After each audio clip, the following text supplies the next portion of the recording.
noite, Brasília, boa noite, Brasil, boa noite, Além Brasil. De novo com o nosso encontro quinzenal com o seu programa Canal da Educação. E hoje nós vamos conversar com a Rosilene Correia, nossa diretora do Simpro-DF, sobre as consequências do golpe para o trabalhador. Você também pode fazer parte desse programa. Quer saber como? Põe no ar, Diego. Para participar do Canal da Educação é muito fácil. Basta acessar o site da Top TV Brasil, www.toptvbrasil.com. Na página inicial do programa, você irá encontrar o formulário do Linha Direta.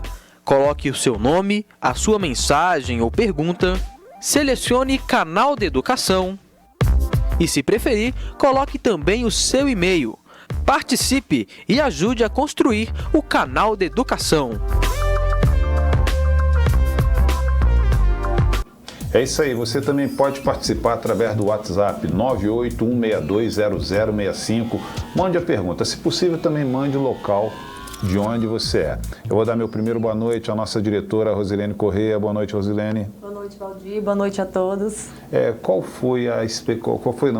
Como está sendo a realidade do Sindicato dos Professores com essa nova realidade do Brasil desde ontem? Eu acho que a realidade do Simpro, dos professores do Distrito Federal, na verdade, é a mesma do Brasil, né? Acho que há uma preocupação por parte daqueles que conseguiram desde o início fazer uma leitura do que significava de fato, quando a gente, para ficar muito claro, quando a gente insistentemente, quando nós fizemos o debate para mostrar que quando a gente falava em golpe, a gente não estava simplesmente dizendo que o golpe era contra a presidenta Dilma, que seria simplesmente a retirada de uma presidenta eleita legitimamente, mas que era contra a classe trabalhadora, é exatamente isso, é porque a gente já conseguia fazer a leitura do dia seguinte, de que é essa grande confusão.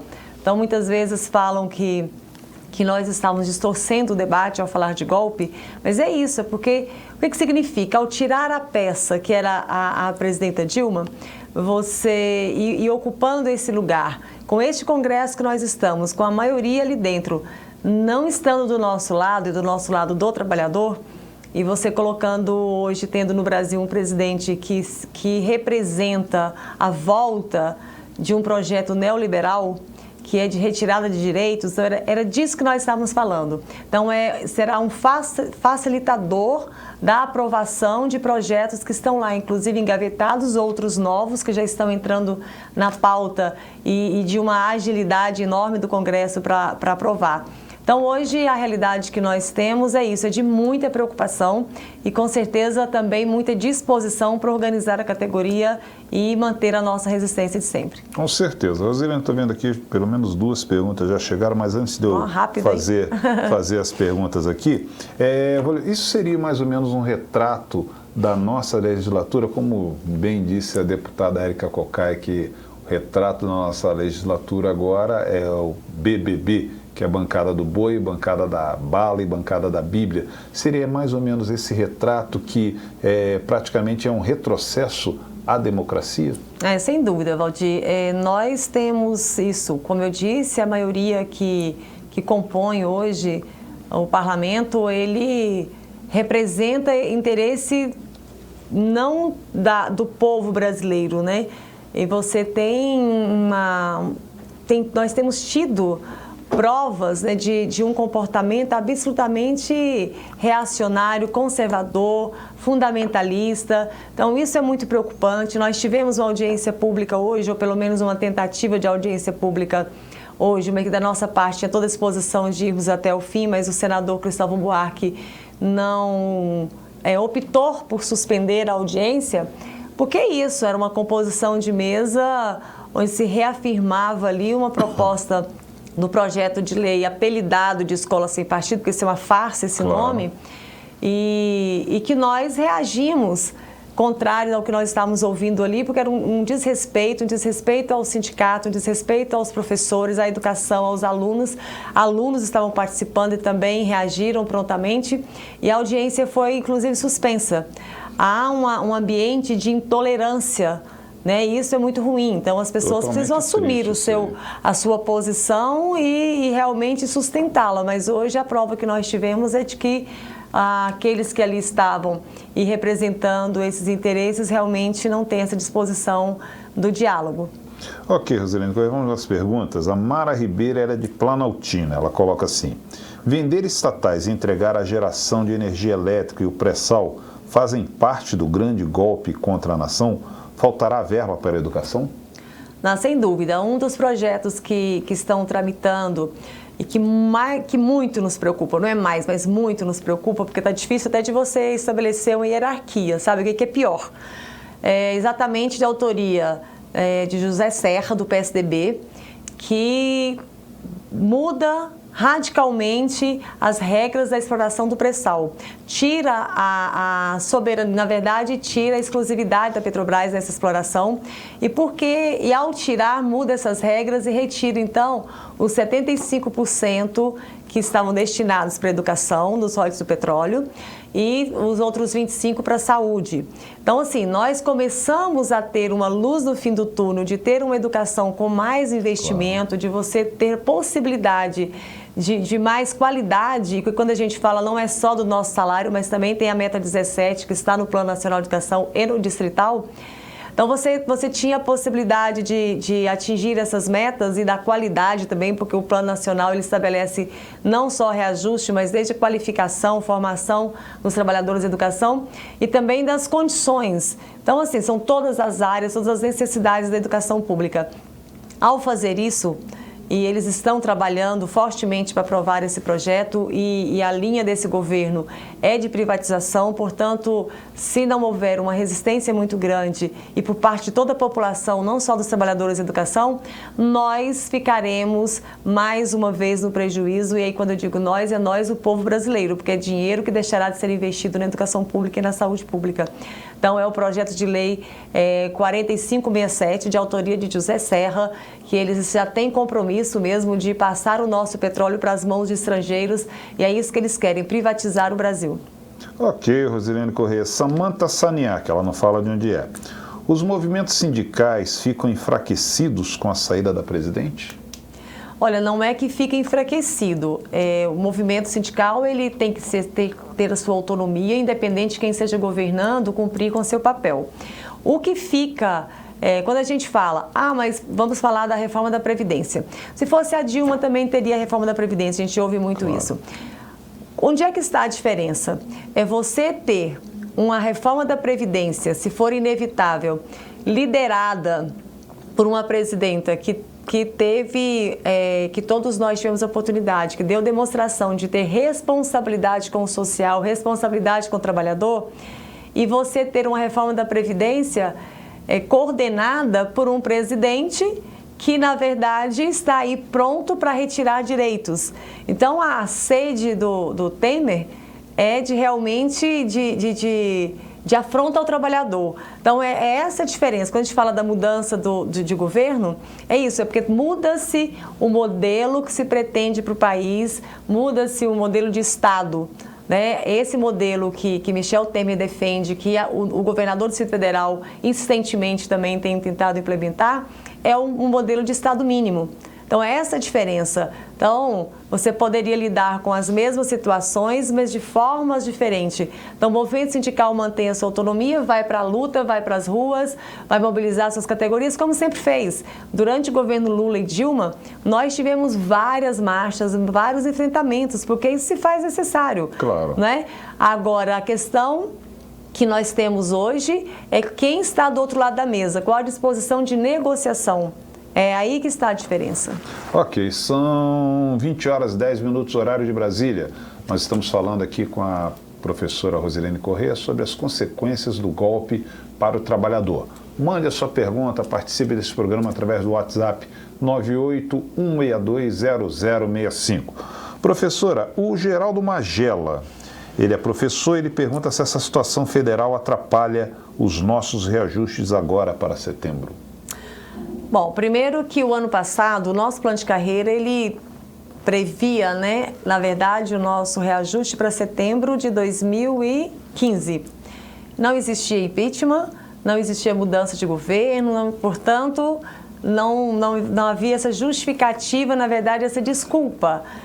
o que acontece é que o governo do Distrito Federal decidiu não cumprir a lei e se aproveitando ainda daquela velha história de que a culpa é de quem me antecedeu, né? A herança maldita. Sempre então, assim. Um ano depois, o governo continua com o mesmo discurso de falta de dinheiro, está propagando isso por aí em todos os meios de comunicação. E nós temos várias categorias, não só nós de professores, com prejuízo desde o ano passado, embora tenhamos feito 29 dias de greve. É claro que um cenário econômico do país causa impacto de modo geral. Agora, isso se agrava muito quando você tem à frente um governador que realmente também faz a opção que é de precarizar, que é de terceirizar, que é de privatizar, que é de tirar direitos, que é de congelar salários, porque o que o Hollenberg está fazendo, ele antecipou em um ano o 257 que foi aprovado essa semana na Câmara dos Deputados, porque ele já congelou o nosso salário há um ano atrás. O último reajuste que nós tivemos foi em março de 2015. Em setembro teríamos que ter recebido a última parcela e até hoje não tivemos, e ele começa a apresentar dificuldades. Mas aí a gente também já começa a apresentar dificuldade em deixar que a situação permaneça como está. Então, é muito mais uma forma de justificar isso, claro, utilizando desse cenário todo, porque o Distrito Federal, o GDF não deixou de arrecadar, não tem essa queda drástica, como eles dizem, e tem uma discussão que tem que ser feita, que é o que é prioridade. Então, você tem aí categorias, e a nossa categoria especial com esse prejuízo, tudo continua acontecendo, os nossos impostos sofrendo impactos e os nossos reajustes e os nossos salários congelados. Então, e é uma idiotice isso, porque se você reduz a capacidade de consumo do servidor público no Distrito Federal, você está reduzindo a capacidade de crescimento para o Distrito Federal, porque nós somos a grande maioria dos consumidores no Distrito Federal. Então, à medida em que o governo toma essa decisão, ele está, na verdade, fechando as suas próprias torneiras, né? Com certeza. Sem considerar, e considerando que é um direito nosso, previsto em lei, e que o governo está, assim, continua praticando o calote, como nós fizemos o ano passado. Ok, professora. O Danilo Maia, ele pergunta: o governo Temer terá respaldo popular para governar e implementar as medidas na sua gestão? Bom, isso nós é que teremos que responder a partir de agora, como é que nós iremos nos comportar. Legitimidade da minha parte eu não reconheço, acho que não tem, mas isso vai depender muito da nossa disposição. Acho que o que nós precisamos, e o povo brasileiro precisa, é, de certa forma, acordar para esse dia seguinte, estar muito atento, porque as intenções estão aí, né, Valdir? O que mais impressiona é que não se pode dizer que fomos enganados, assim, que as pessoas foram enganadas, porque acho que nós não fomos, não é isso. Mas porque o governo interino deu claras demonstrações de quais são as suas intenções, qual é o seu caminho, qual é a sua linha. E que é essa linha que a gente tanto combate, que é a linha do Estado mínimo, é a linha do retirar, é a linha do reduzir o país. Isso é um tremendo retrocesso, o potencial do Brasil, que nós passamos durante muitos anos em crescimento, não só econômico. E aí tem uma discussão que as pessoas precisam encarar, que é, eu ouvi um dia desse numa entrevista, que uma historiadora falou: engraçado, até outubro de 2014, a presidenta Dilma tinha competência, o governo dava certo. Ao ser reeleita, no dia seguinte, decidiram que ela não teria governabilidade, decidiram que ela não teria competência para continuar. E aí foi-se, cada dia que foi passando, as coisas foram realmente desmoronando, mas porque nós tivemos um Congresso, com a sua maioria orquestrada pelo PMDB, PSDB e seus aliados, que decidiram que não haveria governo, que as coisas não continuariam caminhando, e sem medir as consequências, sem ter responsabilidade com o povo brasileiro, porque é isso, eles nos colocaram nessa condição. Com todos os problemas que a gente sabe da influência que tem internacional e problemas que estão mesmo vivendo, o mundo está vivendo. É claro que o Brasil não ficaria fora disso, claro, teríamos mesmo problemas. Agora, o peso que isso foi dado, a profundidade disso, foi muito provocada e não é possível que as pessoas não consigam fazer essa leitura. E quem está aí governando hoje, durante esse período que foi governo interino, deixou muito claro quais eram as suas intenções. Mas eu não me desanimo. Tenho certeza que o povo brasileiro saberá reagir a isso e a classe trabalhadora estará organizada para impedir maiores prejuízos, né? Porque nós já estamos em prejuízo. Com certeza. Rosilene, Samuel Dantas é daqui do Plano Piloto. Pergunta, por que o governo anuncia descaradamente que vai flexibilizar os direitos trabalhistas? Pois, segundo os golpistas, isso melhoraria as condições de empregabilidade? Não, na verdade, o que eles estão pretendendo fazer, e aí eu quero mostrar aqui essa cartilha que a CUT elaborou, nós reproduzimos, estamos levando para as escolas. Espera aí, Rosilene, que o Lucas vai dar um zoom, você pode continuar falando. Então, essa cartilha, ela é exatamente um resumo, porque não está tudo aqui não, mas está aqui um bom resumo dos projetos que estão tramitando no Congresso e que nós precisamos realmente dar muita atenção a eles. Então, quando fala em flexibilizar, na verdade, o que é isso? Nós estamos, na verdade, o que eles estão pretendendo com esse caráter de flexibilizar, eles facilitam para o empregador, né? E com isso, na verdade, eles vão... É como se fosse uma chantagem, assim, porque ao flexibilizar, olha, eu poderia demitir vocês, mas já que eu não quero demitir, mas as condições são difíceis e tal, então vamos aqui negociar.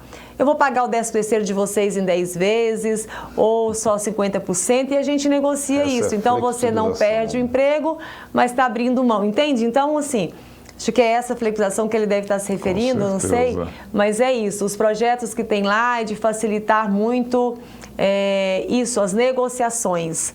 Inclusive, está tramitando também um projeto que é o que aumenta taxas de imposto sindical, de contribuição sindical, que no nosso caso nós recebemos só a que é voluntária, né, de adesão, mas estão criando novas taxas e que é uma forma de impor isso aos sindicatos, porque mesmo que a gente não queira, isso será descontado, sendo aprovado. Dessa forma, eles passam a ter um controle também, porque o sindicato precisa prestar contas, e nós temos que prestar contas, sim, mas aos sindicalizados. Claro. Não ao Ministério Público ou a quem quer que seja. Nós temos que ter uma transparência com quem é dono do sindicato, né? Então, nós temos isso e acho que é importante a gente falar um pouco do Distrito Federal, quando a gente fala dos impactos que o golpe trará, e nós já estamos vivendo aqui, estamos no 2º ano desse governo, e tendo retrocessos, né? Nós, agora que o governo anuncia que vai autorizar a liberação de coordenadores pedagógicos para as escolas, porque muitas escolas estão até hoje, em setembro, ainda sem o coordenador pedagógico, só com um coordenador, onde deveria ter muito mais. Estamos com os orientadores pedagógicos aguardando nomeação também, concurso de 2014, nenhum orientador foi nomeado até hoje. Professores, tivemos uma nomeação muito tímida, acho que cerca de 200 professores, 200 e alguma coisa, não chegam a 300 professores em 2 anos de governo, né?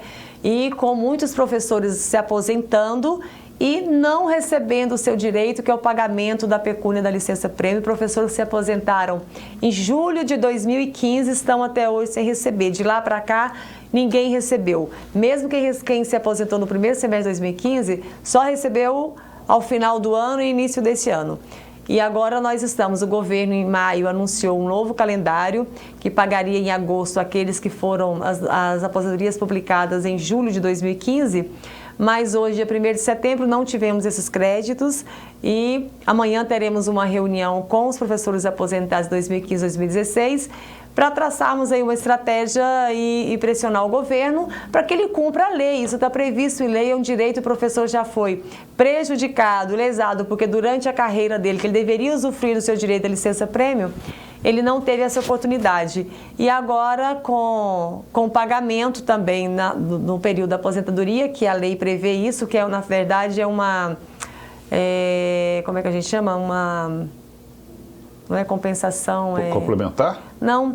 Quando você deixou de ter algo que era um direito seu, aí você, ao se aposentar, você tem que ser ressarcido. Ressarcido.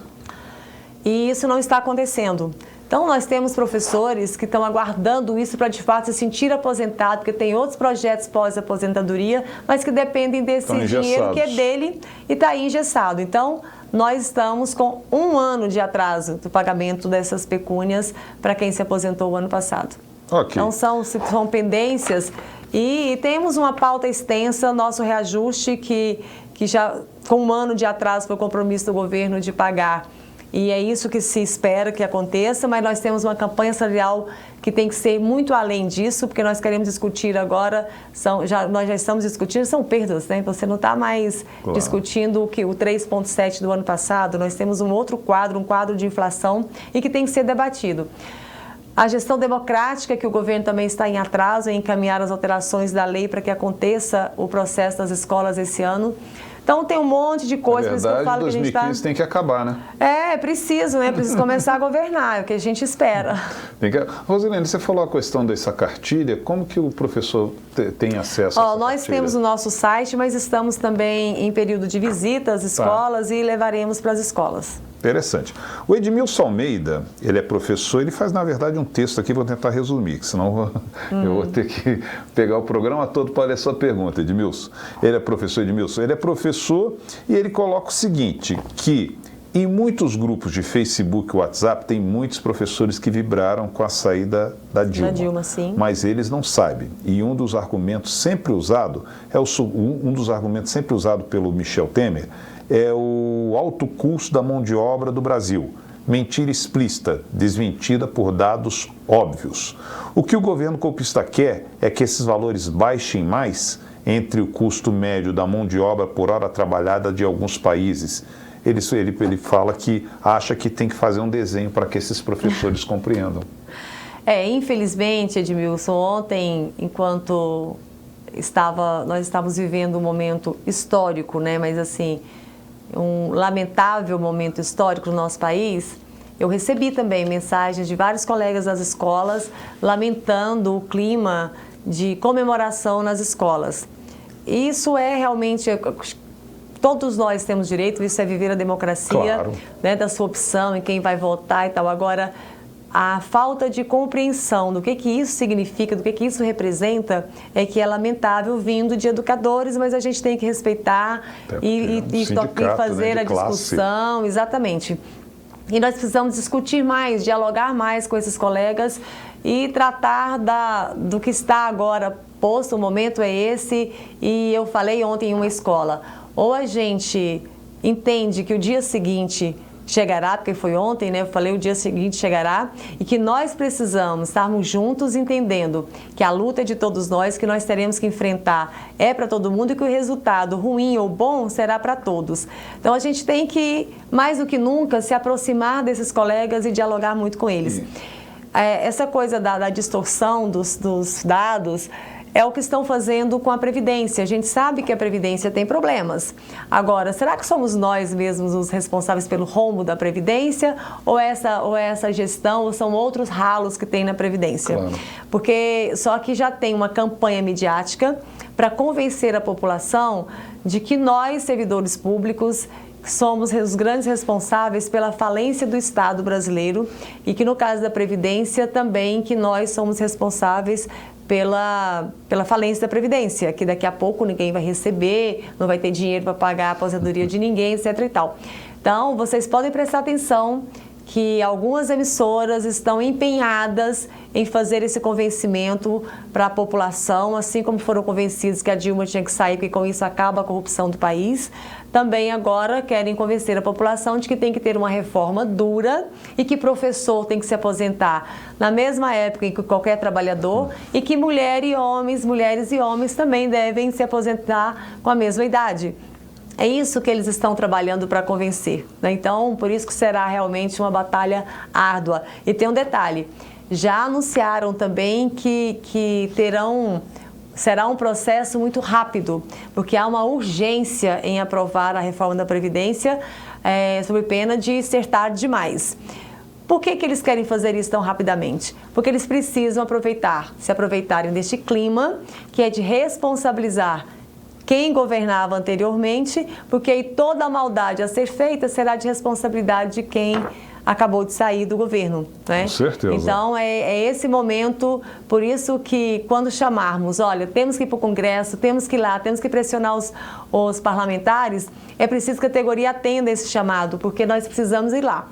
Irmos até lá, olhar no olho de cada deputado, de cada senador, de cada senadora, para saber realmente qual é o compromisso que ele tem com os trabalhadores desse país. Porque o governo vai tentar realmente passar o rodo, tirar direitos, aprovar tudo rapidamente, na calada da noite, quando a gente acordar, vai estar na pauta do dia e vai ser tudo muito corrido.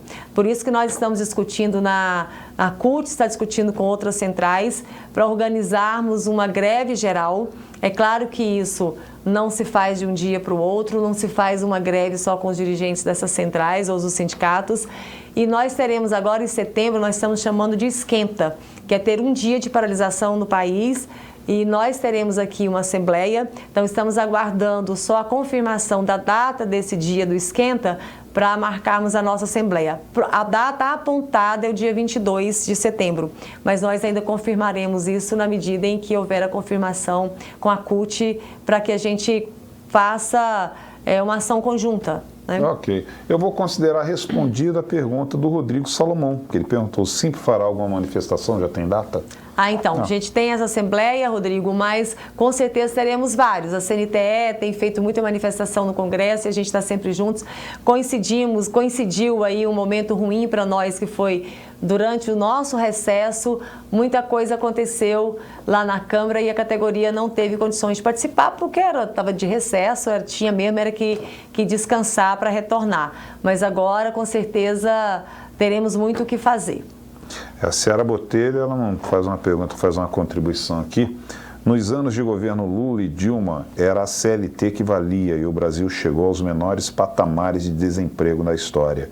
Aí entra o governo golpista, o desemprego aumenta desenfreadamente e aí a solução é flexibilizar relações de trabalho. É aquilo que eu comentei, né? A Cíntia Lemos pergunta se há possibilidade, através de organismos internacionais, da Dilma voltar, sendo que já 2 embaixadores saíram de Brasília. Olha, são movimentos políticos que são importantes. Eu acho que nós tivemos isso como positivo, né? Quantos países se manifestaram, a imprensa internacional colocando claramente e inclusive nominando mesmo como golpe, assumindo isto. Agora, daí para ter esse poder, não sei se deram entrada hoje, eu não acompanhei na imprensa hoje, mas o que se estava discutindo ontem à tarde já os advogados era de recorrer ao STF, né? E vamos aguardar isso. Agora, eu acho que o que nós precisamos começar a discutir são as eleições de 2018, Sim. nesse aspecto, né? Acho que a legitimidade que não foi respeitada, que é das urnas, e que a gente sabe fazer isso muito bem. Acho que o povo brasileiro saberá fazer a sua escolha no momento certo, no processo eleitoral, e eu tenho dito que os livros de história contarão essa página da história do Brasil, e o que eu espero é que a nossa juventude consiga dar a versão real dos fatos. Acho que é isso, e por isso a nossa preocupação com o projeto lá Escola Sem Partido. Hoje um dos palestrantes, um dos debatedores lá na audiência, ele falou, olha, se essa lei for aprovada, como é que vai ser o debate assim? Foi impeachment ou foi golpe? O Brasil foi descoberto ou foi invadido, ocupado? Então são debates que a gente não vai poder fazer, não vai poder questionar, a história vai ficar uma folha em branco, claro. Entendeu? Então é isso, eu acho que nós estamos vivendo, hoje está tudo muito fresco ainda, né?